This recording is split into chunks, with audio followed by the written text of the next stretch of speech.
Baby Dino is feeling lost. Today's assignment has a lot of new words and he doesn't know what they mean.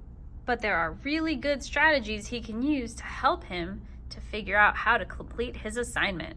Like looking at the assignment for bolded words, because those are usually definitions, like nucleotide consists of 3 parts: a phosphate group, a blue circle, a sugar called the deoxyribose, the tan pentagon, and a nitrogenous base.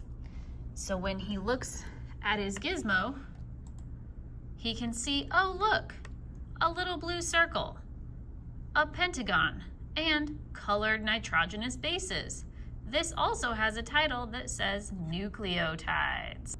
When he gets to a question that says what makes up the sides of the molecule, he might need to go back to the definition section to help him. But fun fact, since this isn't an assessment, he can also type in what makes up the sides of the DNA molecule. And check it out. The sides of DNA are made up of alternating sugar molecules, deoxyribose, and phosphate groups. If he says, I don't know what that means, he can click on images. And look, there's all kinds of images that he can use to help him to figure out the answer to his question. Like here, deoxyribose sugar and a phosphate group, and deoxyribose sugar and a phosphate group. When he gets to practice for definitions, he gets frustrated because there's so many new words this week. He has a couple of options, like the notes that we took in class that have a lot of those answers. And again, since it's not an assessment, he can totally look it up.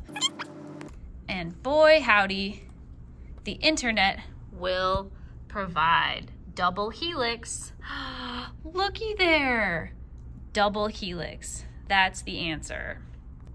As an 8th grader, Baby Dino has lots of really great literacy skills that his teachers have poured into him for the last 9 years to help him to be prepared, to use context clues, refer back to notes, and search the internet for answers to questions.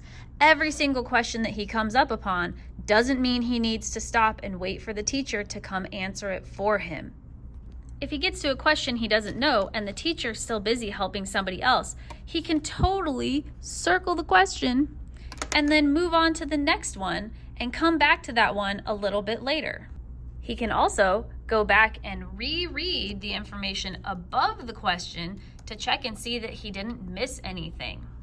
Once he's exhausted all of these amazing resources and skills he has, he might need to turn to a friend to ask for a little bit of help.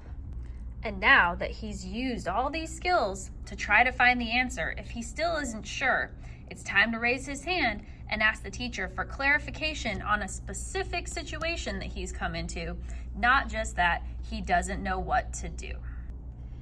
Because Baby Dino is a super capable 8th grader, and so are you.